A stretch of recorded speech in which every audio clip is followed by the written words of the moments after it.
CM Hemant Soren ने कल सर्वदलीय बैठक की। बैठक में सभी दलों से राज्य में बढ़ रहे कोरोना संक्रमण की रोकथाम और बचाव को लेकर चर्चा की। सीएम हेमंत सोरेन ने बीजेपी के सुझाव और सहयोग की सराहना की। उन्होंने कहा कि राज्य के हर जिले में ऑक्सीजन वाले 50 बेड होंगे। साथ ही सभी आंगनबाड़ी केंद्र में ऑक्सीमीटर और मेडिकल किट उपलब्ध कराने के निर्देश भी दिए गए हैं।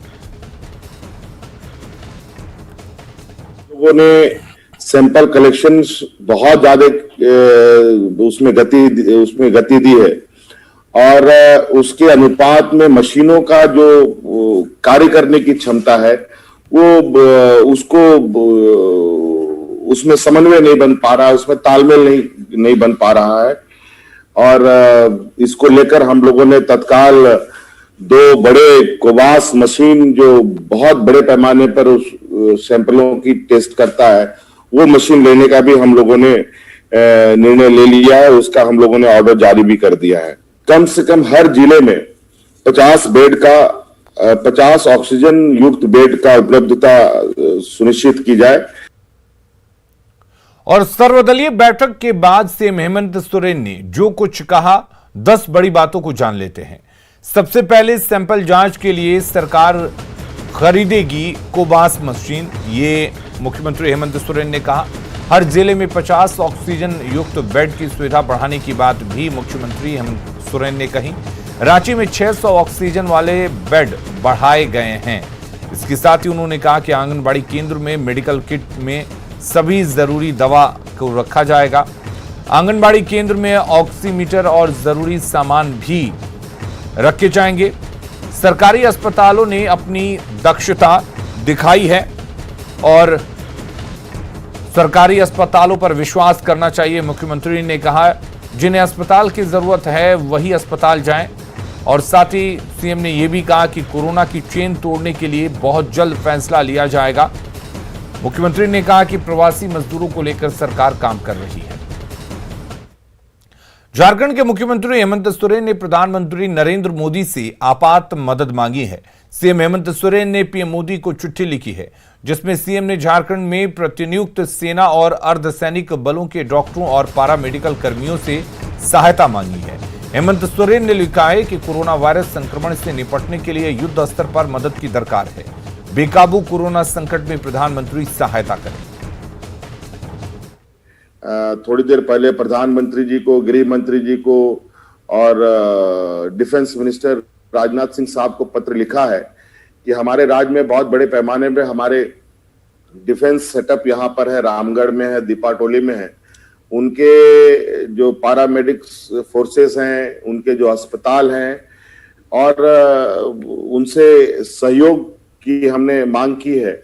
और मुझे लगता है कि मुझे बहुत इस पर उम्मीद है और मैं दीपक प्रकाश जी से आग्रह करूंगा भी कि आप इस आशय पर थोड़ा केंद्र पर आप बात करें, क्योंकि ये फोर्स एक बहुत बड़ी फोर्स यहाँ पर है, तो उनका भी हम सहयोग ले सकें। झारखंड एकेडमिक काउंसिल ने कोरोना संकट को देखते हुए बड़ा फैसला लिया है। जैक ने 10वीं और 12वीं की परीक्षा को स्थगित कर दिया है। 1 जून को परिस्थितियों को देखकर ही आगे का फैसला लिया जाएगा। हालांकि छात्रों को परेशानी ना हो, इसके लिए 15 दिन पहले ही छात्रों को सूचित कर दिया जाएगा।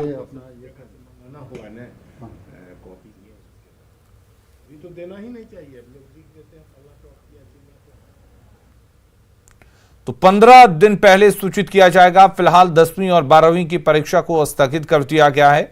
आगे जब भी परीक्षा होगी तो उसके 15 दिन पहले छात्रों को सूचित किया जाएगा। झारखंड का चतरा जिला घोर नक्सल प्रभावित क्षेत्र है। नक्सलियों के सफाई के लिए यहां केंद्र और राज्य सरकार करोड़ों रुपए खर्च करती है, लेकिन फिर भी चतरा के कई गांव विकास से कोसों दूर हैं। टंडवा प्रखंड के रेठवा गांव के लोगों के लिए तो पानी ही परेशानी का सबब है। यहां के लोग कोयले से निकला गंदा पानी पीने को मजबूर हैं। कई किलोमीटर दूर पैदल चलकर यहां की महिलाएं पानी ले जाने के लिए आती हैं और वो पानी भी गंदा होता है। गांव में महज एक चापाकल है, लेकिन वो भी पिछले 1 साल से खराब पड़ा है।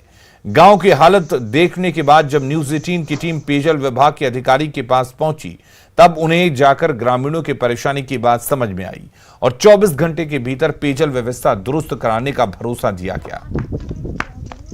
हैं, कुत्ता बिलाई सब यही ला पानी पीता, वही ला पानी पीते हैं।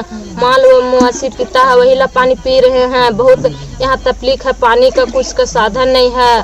बीमारी फैले थे, माल के, गरु के, कुकुर के, बिलार के सब गंदा पानी हम पिए थे। पानी पी रहे हैं, कुत्ता बिलार सब पी रहा है, वही पानी पी रहे हैं। माल मवेशी पीता है, वही पानी पी रहे हैं।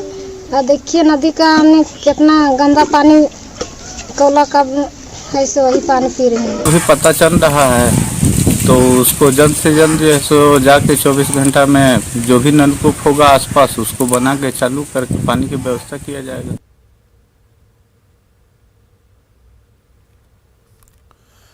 और ऐसे में अब सवाल उठ रहे हैं कि क्या वोट लेने के वक्त ही आती है जनता की याद। सवाल ये भी है कि क्या मीडिया कर्मी ही विभाग को बताएंगे कि कहां पर किस चीज की कमी है। 1 साल से खराब चापाकल, विभाग आखिर कैसे अनजान है।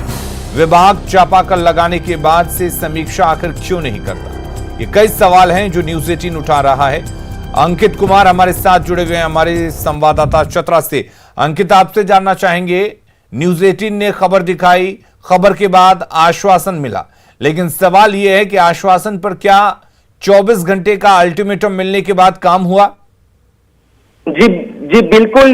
मैं आपको बताना चाहता हूं कि जब पीएचडी विभाग को मैंने इस खबर की सूचना दी कि सर यहां पर 1 साल से जो नल खराब पड़ा हुआ है वो बंद पड़ा हुआ है सर, वहां के जो ग्रामीण लोग हैं, इस ग्रामीण एरिया में 20 से 25 परिवार जो चतरा के हैं, जो कोयले की पानी से अपनी प्यास बुझाते हैं सर। जब मैंने उनको सूचना दिया इस खबर के बारे में तो उन्होंने सिर्फ और सिर्फ आश्वासन दिया कि 24 घंटे के बाद यहाँ पे बना दिया जाएगा, लेकिन अभी तक यहाँ पर जो खराब पड़ा नल है वो नहीं बनाया गया है।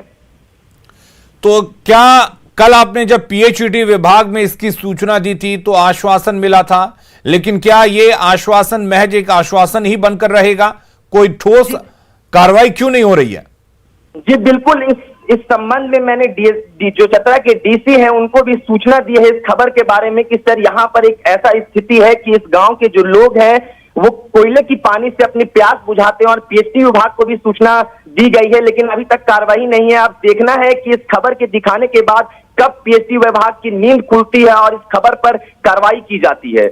अंकित, बिल्कुल न्यूज 18 ने अपना फर्ज समझा कि कैसे जनता पानी के लिए मशक्कत कर रही है, हमने वो दिखाई, उम्मीद कर सकते हैं। लेकिन क्या यह माना जाए कि ऐसे और भी इलाके होंगे जहां पर इस तरह की दिक्कतें होंगी, क्योंकि पीएचईडी विभाग जो है वो पूरी तरह से अनजान बना हुआ है इस तरह की परेशानियों से? जी बिल्कुल। देखिए यह खबर जो है वो चतरा जिले के अति नक्सल प्रभावित एरिया टंडवा प्रखंड के रहठेवा गांव का है। देखिए सरकार रहे केंद्र सरकार या राज्य सरकार इस एरिया में करोड़ों रुपए का खर्च करते हैं ताकि जनता की सुविधाएं पहुंचे, लेकिन ये सिर्फ और सिर्फ महज पन्ने पर ही सीमित रह जाते हैं। करोड़ों रुपए जो खर्च किए जाते हैं वो सिर्फ और सिर्फ पेज में तक ही सीमित रहते हैं। जब हम गांव गांव घूमते हैं, गांव गांव मोहल्ले से खबरों की ढूंढने की कोशिश करते हैं, तब पता चलता है कि जमीनी हकीकत क्या है, क्या यहाँ लोगों की मूलभूत समस्या है। समस्या आपके सामने है कि सोचिए पीएचडी विभाग की कितनी बड़ी लापरवाही है कि 1 साल से वहां पर चापाकल खराब पड़ा हुआ है, वहां के ग्रामीण त्राहिमाम मच रहा है, लेकिन फिर भी पीएचडी विभाग कार्रवाई नहीं करती है। जब हम खबर को दिखाते हैं, जब हम खबर को बताते हैं तो वो आश्वासन देते हैं कि 24 घंटे के भीतर ये काम हो जाएगा। 24 घंटे के भीतर भी इस काम को नहीं होता है और सिर्फ आश्वासन के नाम पर ही ये चलते रहता है। चलिए, बहुत बहुत शुक्रिया आपका तमाम जानकारी देने के लिए अंकित।